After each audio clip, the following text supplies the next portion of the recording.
Investigation की शुरुआत सबसे पहले बोनी कपूर से की गई।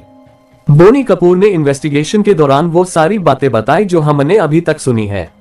लेकिन दूसरी इन्वेस्टिगेशन होटल के नौकरों से की गई।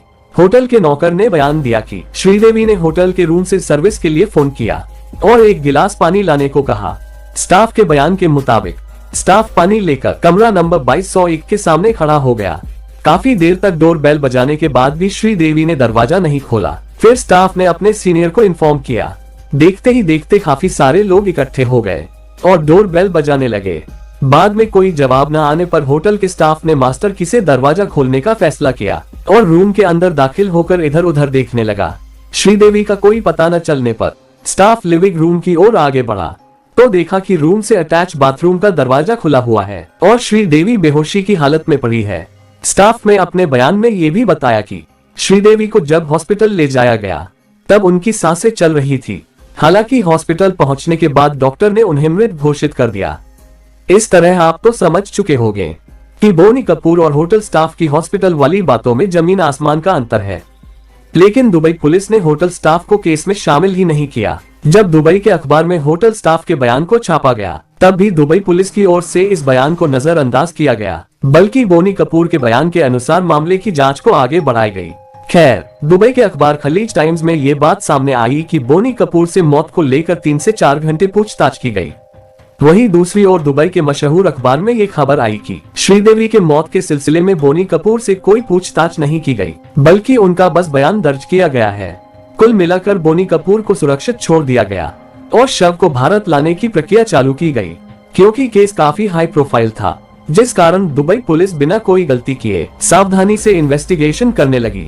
मौत के एक दिन बाद 25 फरवरी को ही पोस्टमार्टम की रिपोर्ट आ गई। पोस्टमार्टम की रिपोर्ट थोड़ी चौंका देने वाली थी।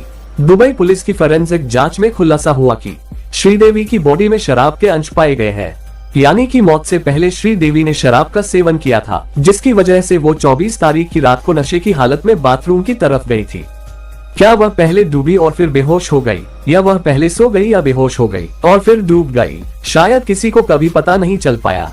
दुबई फोरेंसिक विभाग द्वारा जारी एक शव परीक्षण रिपोर्ट में कहा गया है कि श्रीदेवी की मौत उनके बाथटब में दुर्घटनावश डूबने से हुई है, न कि दिल का दौरा पड़ने की वजह से। श्रीदेवी शराब के नशे में बाथरूम में गई और बेहोश होकर मुंह के बल बाथटब में गिर गई। बाथटब में गिरने के बाद शायद उन्हें कभी 1 मिनट के लिए भी संघर्ष करने का मौका नहीं मिला, क्योंकि उन्होंने अपने हाथ और पैर हिलाए होते तो डूबते समय घबराहट में टब से कुछ पानी छलक कर फर्श में गिरे होते, लेकिन टब क्षेत्र के बाहर फर्श पर पानी की एक बूंद भी नहीं थी। फोरेंसिक विभाग की रिपोर्ट इस बात की ओर इशारा कर रही थी कि श्रीदेवी को मौत फेफड़े में पानी भरने की वजह से हुई थी। पोस्टमार्टम और फोरेंसिक विभाग के जांच के बाद भी दुबई पुलिस श्रीदेवी की शव को रिलीज करने को तैयार नहीं थी, क्योंकि कुछ जांच और बाकी थे। साथ ही कागजी कार्यवाही को पूरा होने में समय लग रहा था। श्रीदेवी की मौत का कारण पता चलने के बावजूद दुबई पुलिस इस जांच में जुट गई कि कहीं श्रीदेवी को जहर देकर तो नहीं मारा गया है, पर उनकी बॉडी में जहर के कोई अंश नहीं मिली। काफी खोजबीन करने के बाद भी कुछ हाथ न लगने पर दुबई पुलिस ने ये यकीन कर लिया कि श्रीदेवी की मौत दुर्घटनावश डूबने से हुई है और आखिर में इस केस को बंद करने का फैसला लिया और लाश को भारत ले जाने की अंतिम तैयारी शुरू हो गई। मामला काफी हाई प्रोफाइल था, जिसके कारण कागजी कार्यवाही में काफी समय लग रहा था। इधर बोनी कपूर जल्द से जल्द लाश को भारत लाना चाहते थे ताकि उनका अंतिम संस्कार किया जा सके। अनिल अंबानी और बोनी कपूर ने अपनी काफी कोशिशों के बाद भी कागजी कार्यवाही को पूरा करने और लाश को भारत लाने में नाकाम रहे। इसी बीच उनकी मुलाकात अशरफ थोमरासेरी नाम के एक शख्स से हुई, जो कपूर खानदान के लिए किसी फरिश्ते से कम नहीं थे, जिनकी उम्र 44 साल है। कहा जाता है कि यह शख्स उन लोगों की मदद करता है जिनकी मौत किसी कारणवश यूएई में हो जाती है। इसके पीछे इनका मकसद सिर्फ लोगों की दुआएं लेना है, इसका साथ ही उन लोगों की मदद करना है जो यहाँ की प्रक्रियाएं नहीं जानते। थोमरासेरी अब तक करीब 4700 पार्थिव शरीर को उनके वतन वापस भेजने की प्रक्रियाओं में मदद कर चुके हैं, जिनमें 38 देश शामिल हैं। आपको बता दें, यह मुख्य रूप से केरल के रहने वाले हैं, लेकिन बीते कई सालों से दुबई में अपने परिवार के साथ रह रहे हैं। कहा जाता है कि अशरफ थोमरासेरी ही वही शख्स हैं जिन्होंने बोनी कपूर के परिवार की श्रीदेवी के पार्थिव शरीर को भारत ले जाने से जुड़ी प्रक्रियाओं में मदद की।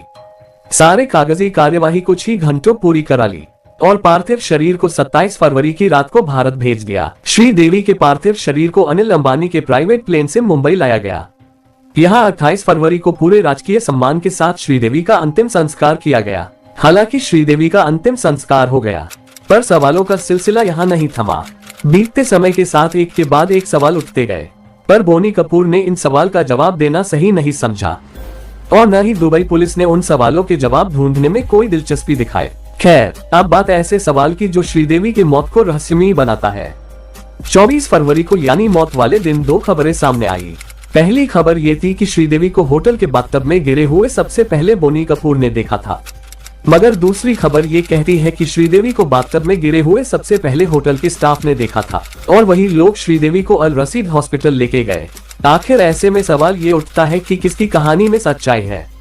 ये मौत की सच्चाई उसी वक्त पता चल जाती अगर दुबई पुलिस ने होटल के स्टाफ के बयान को नजरअंदाज नहीं किया होता। दूसरा सवाल कुछ ऐसा है जो बोनी कपूर को ही सवालों के घेरे में खड़ा करता है। बोनी कपूर के बयान के अनुसार जैसे ही बोनी कपूर बाथटब से श्रीदेवी को निकालते हैं, इसके तुरंत बाद अपने दोस्त को फोन करते हैं।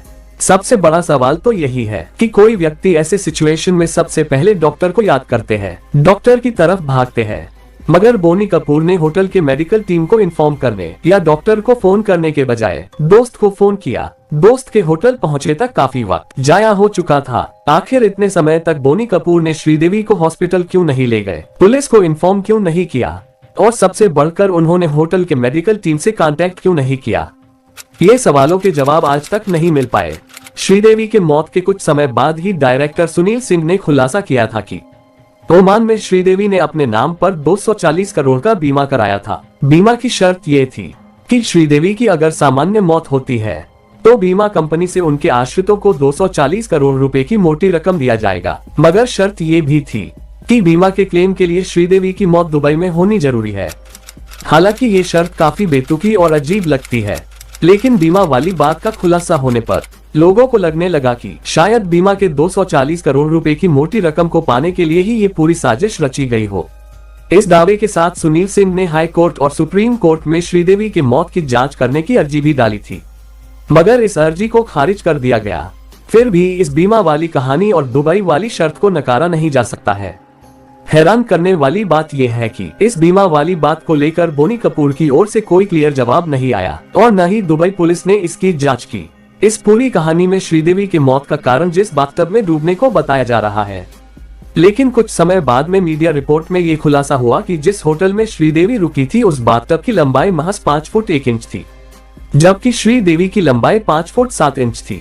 ऐसे में क्या ये संभव है कि 5 फुट 7 इंच का आदमी 5 फुट 1 इंच के बाथटब में डूब जाए? ये तभी संभव है जब उसे कोई बाहर से कंट्रोल कर रहा हो।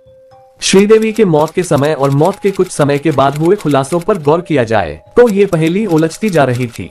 मौत के समय संजय कपूर ने दावा किया कि श्रीदेवी की मौत दिल के दौरे से हुई है, मगर पोस्टमार्टम रिपोर्ट से ये साफ साफ पता चला कि श्रीदेवी की मौत डूबने की वजह से हुई है।